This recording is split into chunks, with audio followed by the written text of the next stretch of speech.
Hi everyone, I'm back. And I want to just talk about how we put the Constitution, how we put the new government to work in America. I want to reiterate, if you're American, and you believe in the Constitution, the Bill of Rights, and the Declaration of Independence, and or the Bible. And that is what makes us united as Americans. And in today's world, as long as you believe in God, we are American, because the Constitution codified God in America.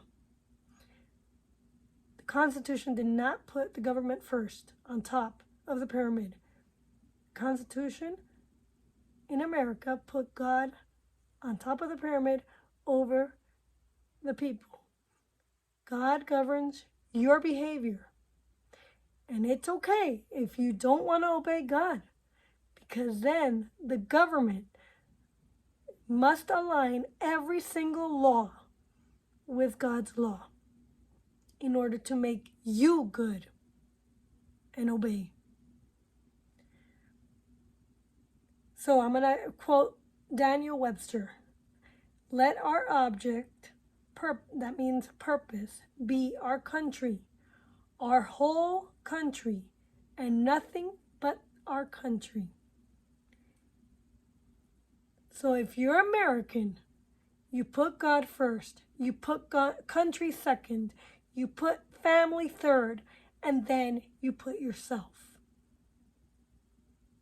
So Americans must put God and country first before family. The Constitution, that's why men are the ones who were elected, because their wives put family first. God and then family first. And if men are the ones going out and being active and political, then the wives could take care of their families and men don't have to worry about that. Right now we have too many women in office, and as much as I am grateful that we are able to vote, especially the smart women, I also think that we need to put men back in office, because it is their duty.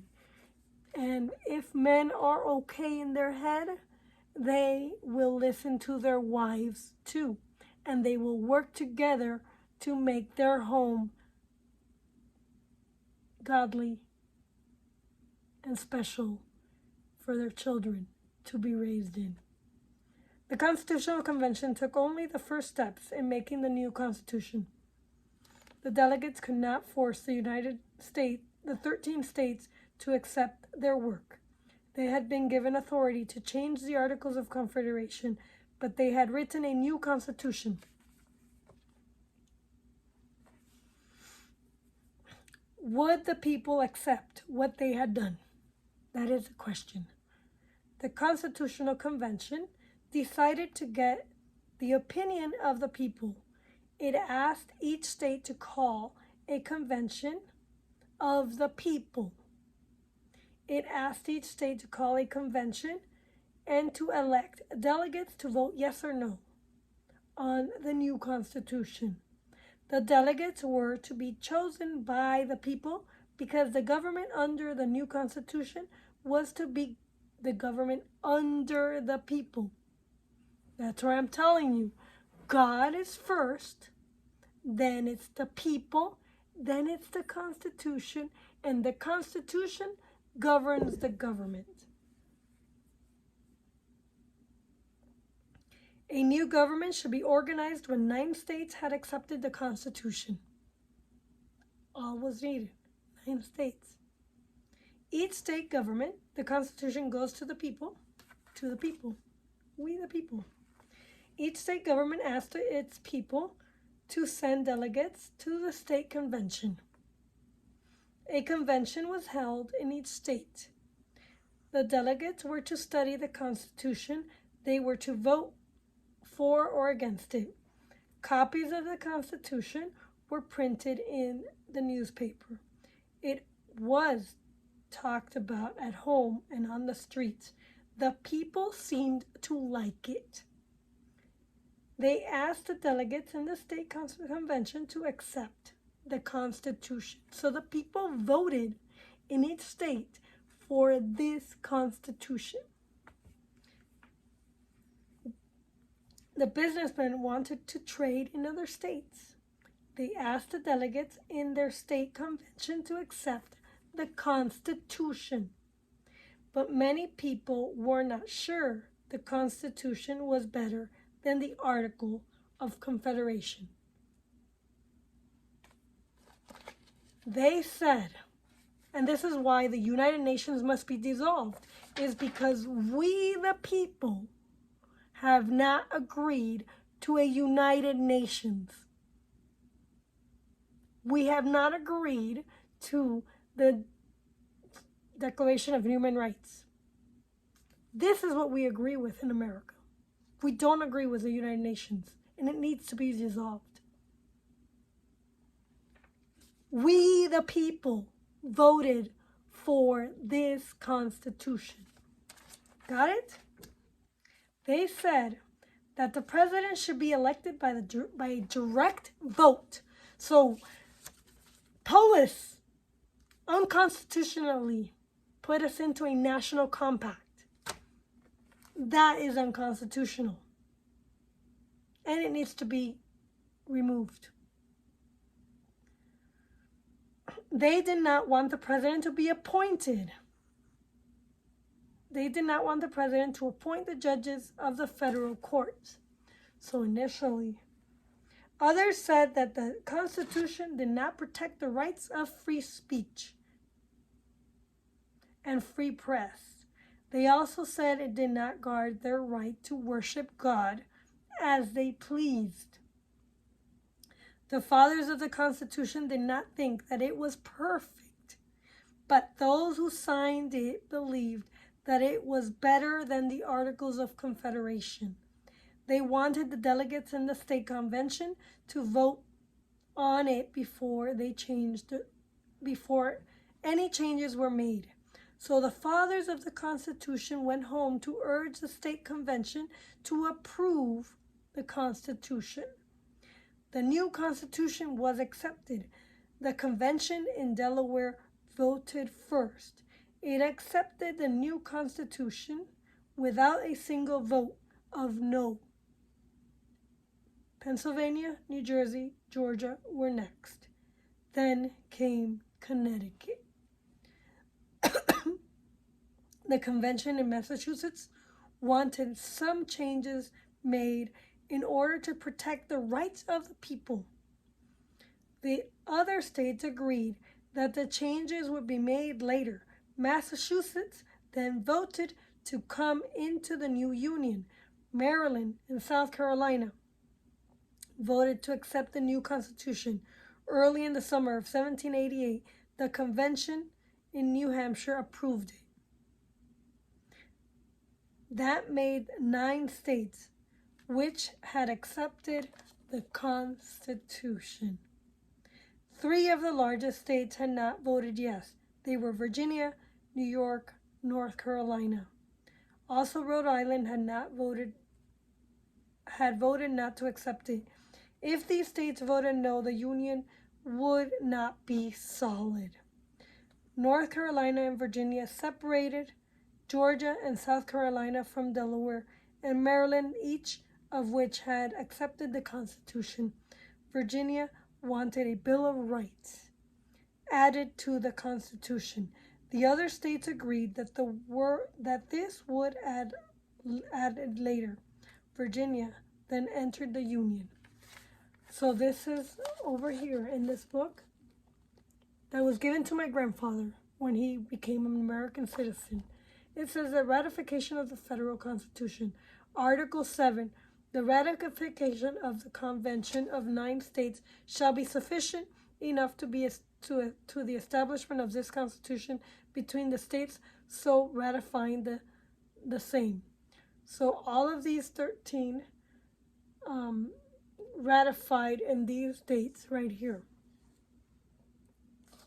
So the 13 ratified in different months. Within 7 months from the date of ratification by the states. 9 states had voted to approve the Constitution.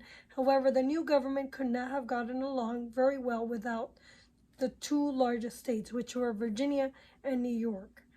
After New York had approved the Constitution, the state of New York was chosen as the first seat of the federal government. It was there that George Washington took an oath as president on April 30th, 1789.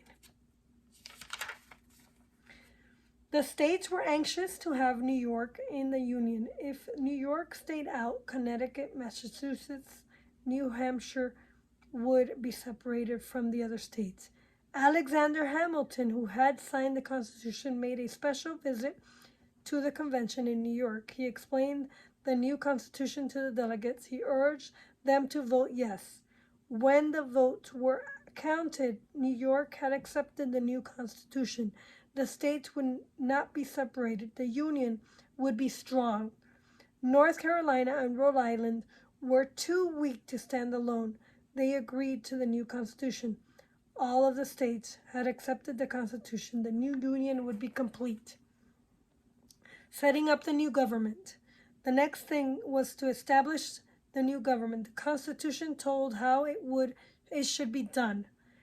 The members of the new Congress had to be chosen. The Constitution said that the Congress should be made up of House of Representatives and a Senate. The people of each state elected representatives. Each state legislature elected senators, 2 senators. The Constitution said that there should be a president.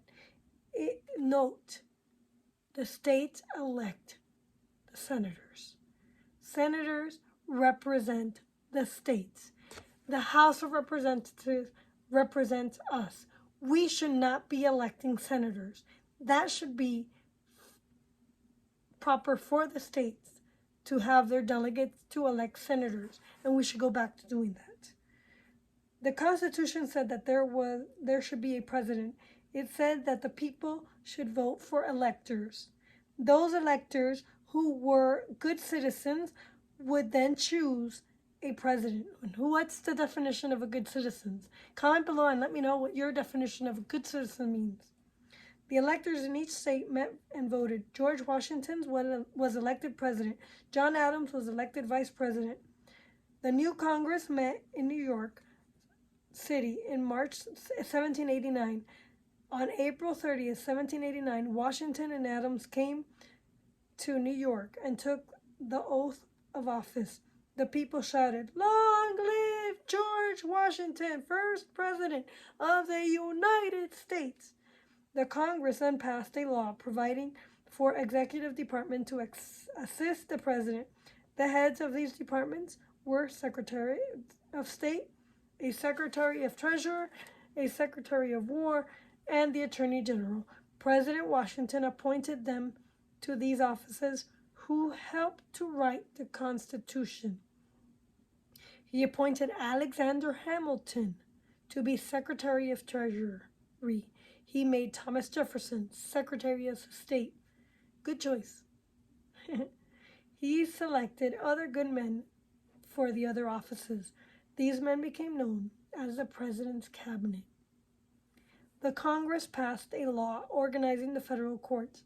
President Washington appointed the judges. The Senate approved them. The Congress placed a tax on goods coming into the United States from other countries. The tax money helped the new government to meet its expenses. The Congress no longer had to ask the states for money to carry on the work of the nation. So the way that the government made its money, the central government in America made its money, was through imports and exports. In the Constitution, the federal government was never meant to support the states. It was only meant to enforce this document right here, which they're not doing. The Congress placed a tax coming into the United States from the country. The tax money helped the government to meet its expenses. The Congress no longer had to ask states for money to carry on the work of the nation. Ideas of group life, which we find in the Constitution. The fathers of the Constitution wrote the idea of all group life into the Constitution. Let us examine the Constitution and see whether we can find them. Okay? So if you have a Constitution in front of you, I'd like you right now to open it up as we go through it. The Constitution says that the final authority belongs to the people, not to Biden, not to Governor Polis, but the people have delegated some of their authority to the federal government. For example, the Congress is given authority to make certain laws. The president is given authority to carry out those laws, and the federal courts are given certain authorities to decide what the meaning of those laws are. That's why Roe versus Wade was overturned, because it was flawed. The Constitution tells the purpose of the federal government. That's the purpose, right here, to protect our rights. The purposes are listed in the opening sentences of the Constitution. The people want to form a more perfect union to make sure the power of the government was in the hands of the people. The Constitution says how the federal government is to be organized. It tells how the members of Congress are to be elected.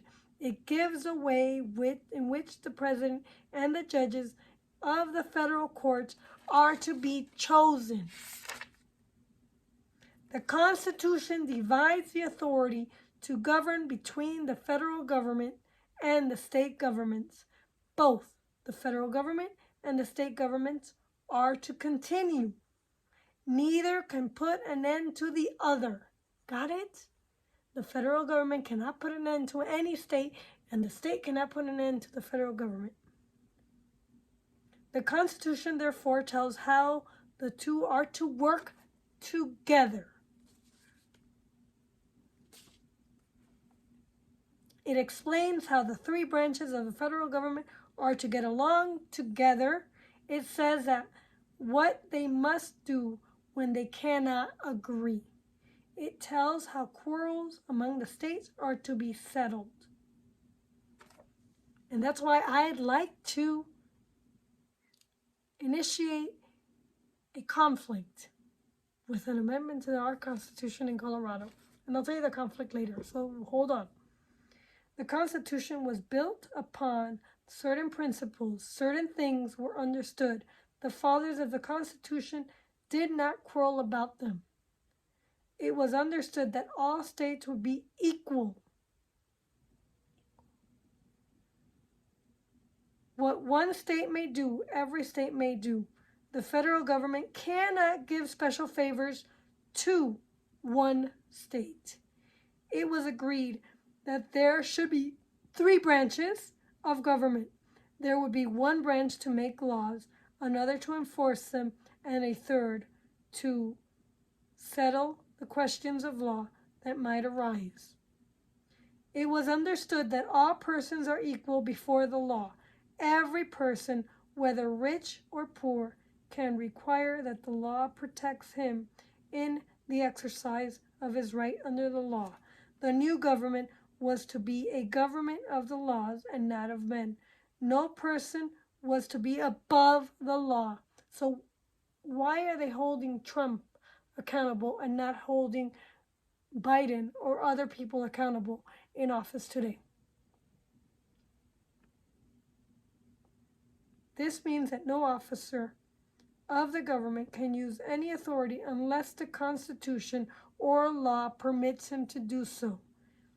It was understood that the people could change the authority of the government by changing the Constitution. The fathers of the Constitution set up the way in which it may be done. For example, the people changed the Constitution to say that senators are to be elected by a direct vote of the people. Okay, now I'm questioning that. The people did not change this part. Amendment 617 is unconstitutional. I really do not think that the people actually changed that. And it is a questionable amendment. It was agreed that the Constitution, the laws, and the treaties of the United States are law. They are the highest law of the land. A state constitution or a state law that does not agree with them cannot be enforced in the federal courts. It also understood. So, here's my question. The United States, the Constitution is the law of the land. That is a supremacy. That is supreme over everything else. The laws of this country and the treaties must adhere to the Constitution. And so if the laws of Congress do not adhere to the Constitution, it is null and void. A state constitution or a state law that does not agree with the Constitution cannot be enforced in a federal court. So when I say that we could in the state end the federal income tax, it's because Article 1, Section 2 of Clause 3 of the Constitution permits the states to directly tax the people and not the federal government. The federal government in Amendment 16 has usurped Article 1, Section 2, Clause 3.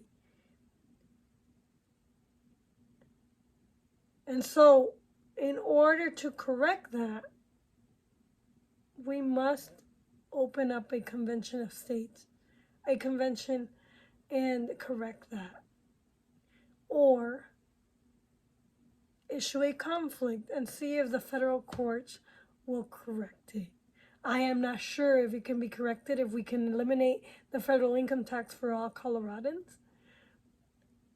I'd like to see what happens, because I'd like to pit us with Article 1 and Amendment 16 and see if it could be invalidated.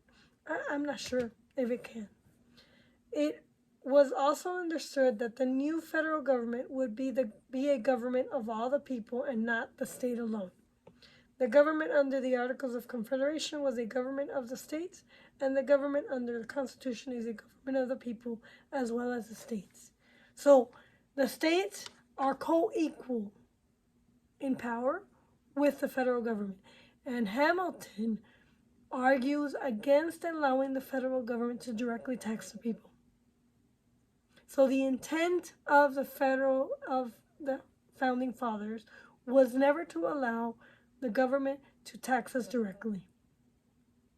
And the federal courts are able to hear cases and determine whether that is valid or not. And that is my reasoning for seeing if we could have an amendment in our state constitution that ends the federal income tax and conflict and stir up the pot and see if we can end it and stop abiding by Amendment 16 and going back to the original intent of the framers. I wanted to really quickly say where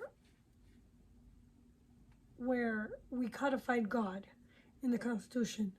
So we, the people of the United States, in order to form a more perfect union, establish justice, ensure domestic tranquility, provide for the common defense, promote the general welfare, and secure the blessings of liberty for ourselves and our posterity, to do ordain and establish the Constitution for the United States of America. When in the course of human events, this is the Declaration of Independence, it becomes necessary for the people to dissolve the political bands which connected them with one another, and assume among powers of the earth the separate and equal station to which the laws of nature and nature's God entitle them. A decent respect to the opinion of mankind requires that they should declare the cause which impelled them to separation. We hold these truths to be self-evident, that all men are created equal, that they are endowed by our Creator with certain unalienable rights. Our Creator gives us our rights in America. That among these are life, liberty, and the pursuit of happiness. That to secure these rights, governments are instituted among men, deriving these just powers from the consent of the governed. That whenever any form of government becomes destructive of these ends, it is the right of the people to alter or abolish it, and to institute new government, laying the foundation of such principles, and organizing the powers in such form as to them shall seem most likely to affect their safety and happiness. Prudence, indeed, will dictate that governments long established should not be changed for light of transient causes, and accordingly all experience has shown that mankind are more disposed to suffer while evils are sufferable than to right themselves by abolishing the form to which they are accustomed. But when a long train of abuses and usurpations pursuing invariably the same object evinces a design to reduce them under absolute despotism, as it is happening now, it is our duty to throw off such a government. I don't want to throw off our government. I'm not ready for that yet. And I don't think anybody is yet. And I am ready to take back my state. And to provide a new guard for their future security. Such has been the patient sufferance of these colonies, and such is now the necessity which constrained them to alter their former system of government. The history of the present King of Great Britain is a history of repeated injuries and usurpations, all having direct object the establishment of an absolute tyranny over the states. To prove this, let facts be submitted to a candid world. He has refused his assent to laws, the most wholesome and necessary of public goods. He has forbidden the governors to pass laws of immediate and pressing importance unless suspended in their operation till his assent should be obtained, and when so suspended has utterly neglected to attend to them, he has refused to pass the laws for the accommodation of large districts of people unless those people would relinquish the rights of representation in the legislature, a right inestimable to them and formidable to tyrants only. He has called together legislative bodies at places unusual and uncomfortable, an instant from the depository of their public records for the sole purpose of fatiguing them into compliance with his measures. He has dissolved representatives' houses repeatedly for opposing with manly firmness his invasion of the rights of the people. He has refused for a long time after such dissolution to cause others to elect whereby the legislative powers, incapable of annihilation, have returned to the people at large for their exercises, the state remaining in the meantime exposed to the dangers of invasion from without and convulsions from within. He has endeavored to prevent the population of these states for the purpose obstructing the laws for naturalization of foreigners, refusing to pass others to encourage their migration hither, and raising the conditions of new appropriation of lands. He has obstructed the administration of justice by refusing his assent to laws for establishing judiciary powers. He has made judges dependent on his will alone for the tenure of his offices and the amount and payment of their salaries. He has erected a multitude of new offices and sent hither swarms of officers to harass our people and eat out their substance. He has kept among us in time of peace standing armies without the consent of the legislature. He has affected to render the military independent of and superior to the civil power. He has combined with others to subject us to jurisdiction foreign to our Constitution and unacknowledged by our laws, giving his assent to their acts of pretended legislature, for quartering large bodies of armed troops among us, for protecting them by mock trial from punishment for any murders within they should commit on the inhabitants of these states, for cutting off trade with parts of the world, for imposing taxes on us without our consent, for depriving us in many cases of the benefits of a trial by jury, for transporting us beyond seas to be tried for pretended offenses, for abolishing the free system of English laws in a neighboring province, establishing therein an arbitrary government, and enlarging its boundaries so as to render it at once an example fit instrument for introducing the same absolute rule into these colonies, for taking away our charters, abolishing our most valuable laws, and altering fundamentally the forms of our government, for suspecting our own legislatures and declaring themselves invested with the power to legislate for us all in cases whatsoever.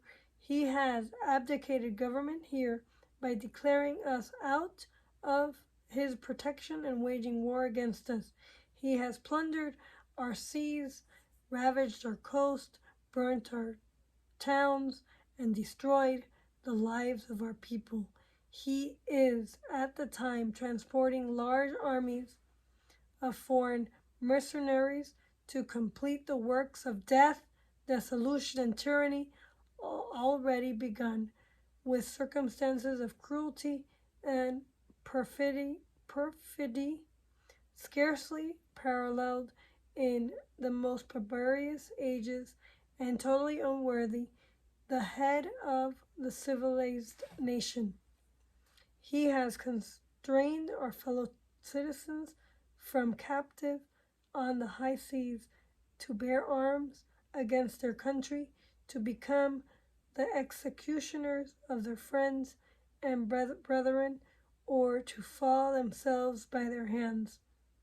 He has excited domestic insurrection among us, and has endeavored to bring on the inhabitants of our frontiers the merciless Indian savages, whose known rule of warfare is an undistinguished destruction of all ages, sexes, and conditions.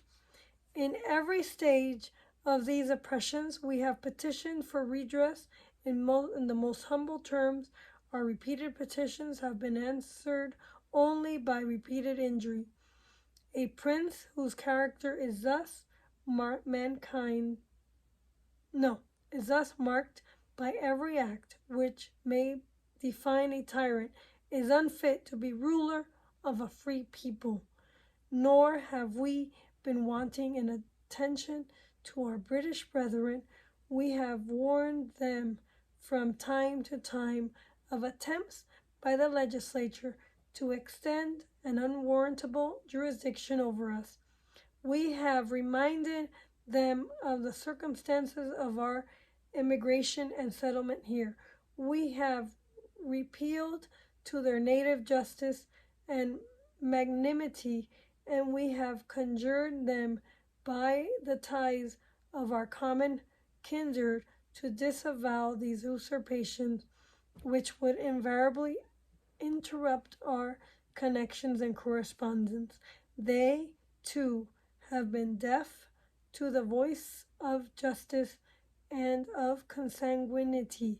We must therefore acquiesce the necessity which denounces our separation and hold them as we hold the rest of mankind enemies of war, in peace, friends.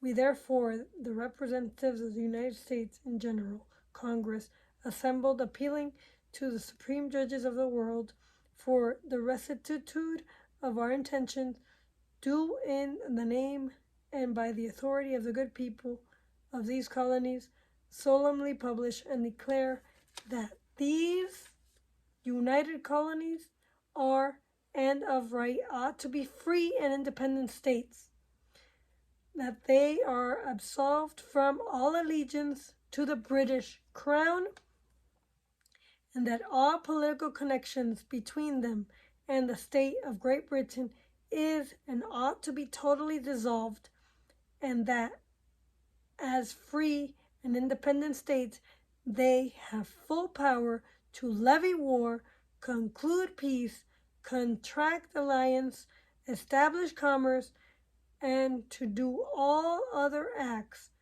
and things which independent states may of right do. And for the support of this declaration, with a firm reliance on the protection of divine providence, that's God, we mutually pledge to each other our lives, our fortunes, and our sacred honor. And with that, help me God.